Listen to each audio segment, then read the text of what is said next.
Hello and welcome to Monster of the Week, the only show on the internet that covers D&D lore like it was some kind of weird home ec project. And that is exactly what this week's monster is. The Stitched Devil is a truly horrendous use of sewing skills blended with foul arcane magic, but they're made by night hags, so what do you expect? As always, we're going to go over this creature's lore and ecology, as well as the creature's abilities, both on and off the battlefield. Then we're going to convert it from 3rd edition into 5th edition D&D, and go over some plot hooks and other ways you might actually use it at the game table. So, try to hold yourself together, because it's time for Monster of the Week.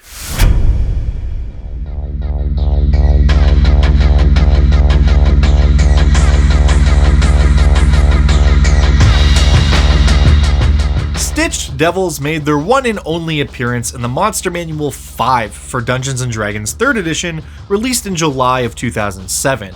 This was the last core monster book to be released for 3rd edition because less than a year later, in June of 2008, the infamous 4th edition D&D would hit store shelves. Knowing what we all know about 4th edition now and its poor reception, it definitely sets a different tone as you're flipping through these pages. But all that aside, today's monster managed to sneak in at the 11th hour of 3rd edition's Time in the Sun, and I'm glad for it because it's a pretty interesting creature that is much more than the sum of its parts. So, the reason you're here, what is a Stitched Devil? Well, I'm glad you asked. As their name would suggest, they are fiends from the 9 hells, devils if you can believe that. Though where most other devils are birthed from unfortunate mortal souls, these creatures are stitched together by night hags. Unlike their cousins, night hags are the only members of the hag family tree that are not fae, but fiends. This is due to the fact that they are into some magic so messed up that even the other hags were like, you gotta go, man. Do me a favor, please. Get out of here.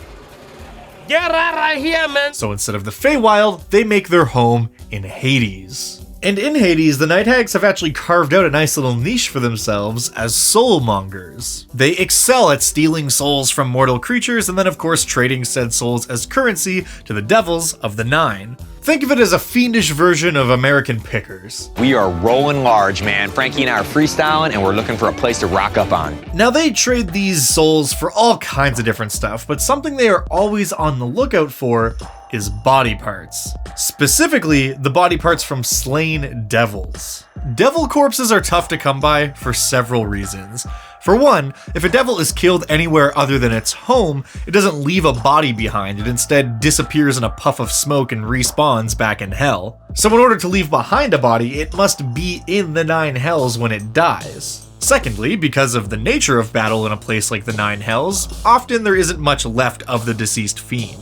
It's very likely that when a fiend is killed, their body will be completely destroyed by magic. And if it does leave a corpse, it was probably killed by a demon or something equally as brutal, which is then liable to eat the remains after the fact. Also, there are all kinds of alchemical and arcane uses for fiendish body parts, so the night hag isn't the only one in the market to find such things. All of this is basically just to say that devil body parts are not easy to find, and when they do show up on the black market, they're going to be a lot more expensive than you might think. But as mentioned, there are lots of reasons why a night hag might want to collect these body parts. But one thing it can do, which is kind of what today's video is all about, is use those body parts to create something new. A stitched devil. Literally by sewing the body parts together in a Frankenstein-esque fashion, the night hag is able to give new life to what was once just a mishmash of limbs and organs. This not only creates a new powerful fiendish creature, but it also binds that fiend to the night hag's will.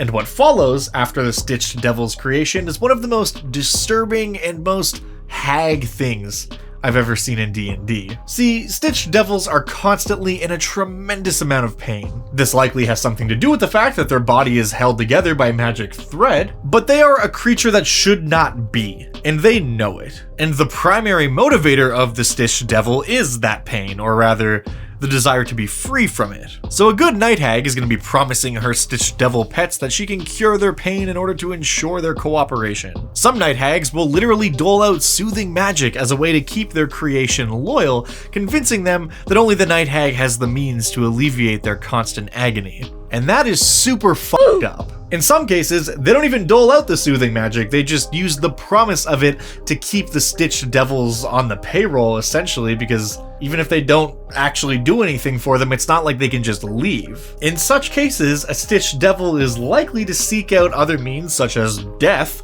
to alleviate its constant torture. While it can't directly disobey its creator, it can be very reckless in battle and put itself in harm's way with the hopes that someone else will end its miserable life. Especially resolute Stitched Devils might even turn on the hag who created them and try to create situations where the hag is killed, thus freeing them to pursue another means of ending their constant torment without death. Keep in mind, while this creature's existence is bound to be truly awful, it is still a devil made up of devilish, fiendish components. So an act of malicious compliance is hardly outside the realm of what a devil is capable of. In fact, it's exactly the kind of thing a devil might do to get out of a bad contract it has unwillingly found itself in. But speaking of what this creature is capable of, let's move on and talk about what it's capable of in battle.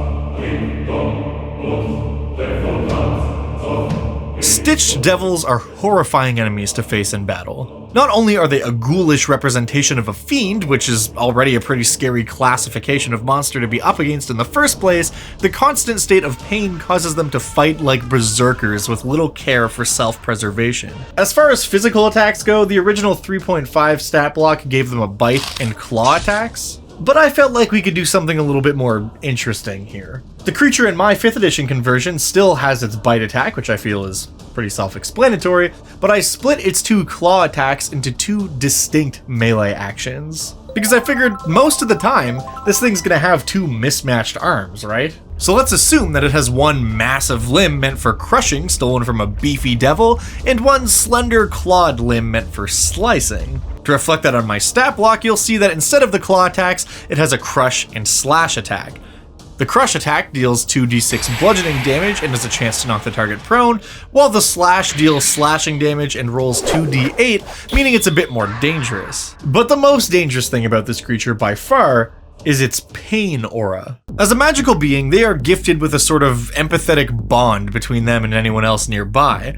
Whenever a creature within 30 feet of a Stitched Devil takes damage from any source, it takes an additional 1d6 damage of the same type. This is due to the fact that the mere presence of a Stitched Devil increases the amount of pain experienced by all those around it. Now, this extra damage can be mitigated by a Constitution saving throw, but that extra damage will add up fast, especially against effects that hit lots of times for small amounts of damage, such as Magic Missile. Also, being the creation of a hag, this creature does have some innate magical abilities attached to it. It can cast both Detect Magic and Misty Step at will, and once per day it can cast Dispel Magic as well as Blight. The biggest change I made to this creature on the magic front is that in 3.5, rather than Misty Step, it had the ability to cast a spell called Greater Teleport. Teleportation magic was a whole different beast in 3rd edition D&D, so I figured for our 5e conversion it was a bit much for a CR8 monster. But hey, if you want to give your Stitched Devil teleport,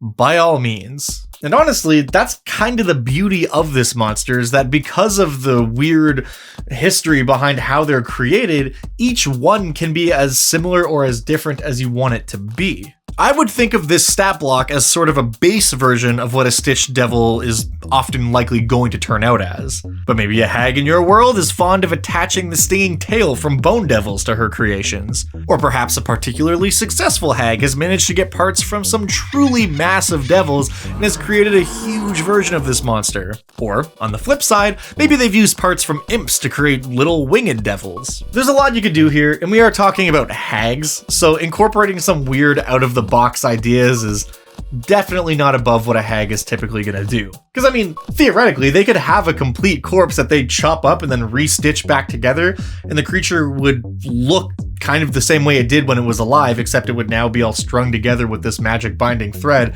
and essentially function as a version of that monster under control of the hag. And that's just kind of horrific in its own different way. But regardless of what kind of Stitched Devils you decide to create, the next question is, how do we implement them into a D&D game? So let's talk about that.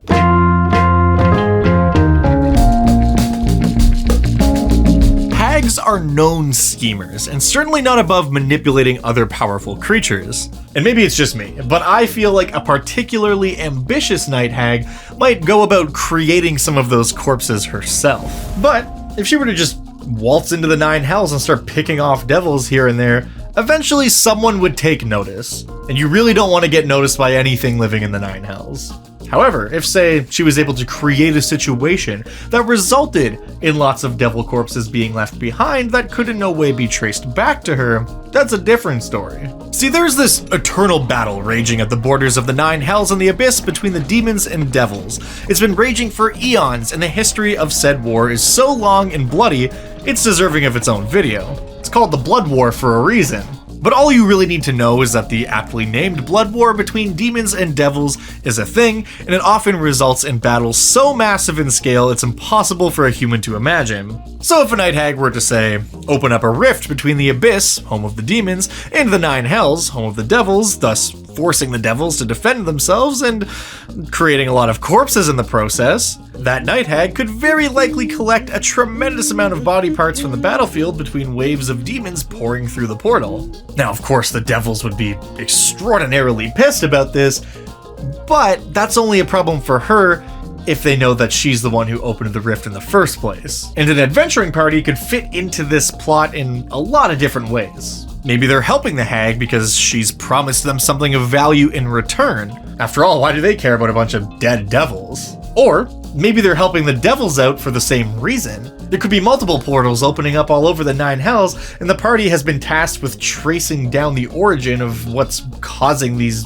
errant portals to show up. If you've got a Pact of the Fiend Warlock in your party, that's just a slam dunk. All this talk of corpses brings to mind yet another creature, one which I've talked about on this channel way back in the past that did ultimately get a conversion into 5th edition, appearing in Mordenkainen's Tome of Foes, the Cadaver Collector. This monster is a construct built for the express purpose of collecting bodies from battlefields. So perhaps a night hag managed to either build or get her hands on one of these things and uses it to get body parts for her devil creation factory. The party could kick things off by encountering a cadaver collector on some old battlefield in the nine hells, or maybe even a group of them, and then if they choose to follow them back to wherever they're coming from and investigate this sort of story lead, it might lead them right back to the night hag. Or maybe you've got a crafty artificer building these things to collect body parts that he can then sell to the hags in exchange for powerful magic items,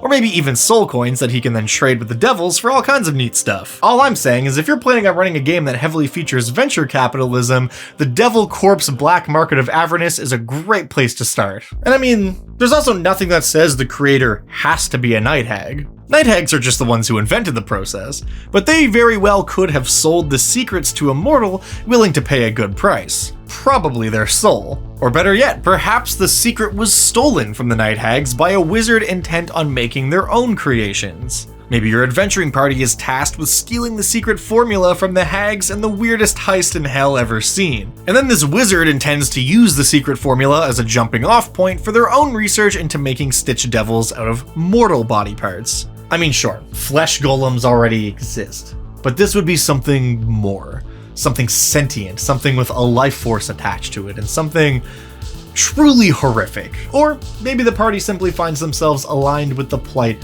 of the Stitched Devils and they vow to help them become free of their torment one way or another. But however you choose to use this monster, I want to hear about it, so let me know what your best Stitched Devil plot hooks are in the comments down below, and also feel free to leave a comment about any monster from a previous edition of D&D or another tabletop game that you'd like to see converted into 5th edition, and who knows, you might just see it show up on the channel. And if you do want to make use of this fiendish quilted creature, linked in the description down below is a Google document which contains everything you will need to successfully run this creature at your game table. And of course, if you're one of my lovely patrons over on the Dungeon Dad Patreon page, you can find the high-res PDF stat block that contains all the same information, but it's presented with the new artwork and a little bit more of a curated look, they call that. That's a thing people say, right? And speaking of patrons, it's time for Patron of the Week. This week's randomly selected patron is Captain Mark. Thank you so much for supporting me from the high seas. It means the most. And thank you for watching. 2023 has come and gone, and it's been a wild year for this channel. I apologize, the uploads have been kind of slow the past couple weeks between the holidays, end of the year, a bunch of personal stuff going on. It's just been slow. It's been hard to actually get videos done. But I think we're through that now, so hopefully, as of this video, we should be returning to our regular upload schedule. I thank you all so much for your patience. I am beyond stoked to share a ton of really awesome new monsters with you in 2024, as well as some other new video projects that are completely unlike anything I've uploaded on this channel before, so we'll see how it goes. We're gonna do a lot of experimentation this year. So once again, thank you all for the endless level of support that you afford me. It does not go unappreciated. And I'll see you in the next one. Till then.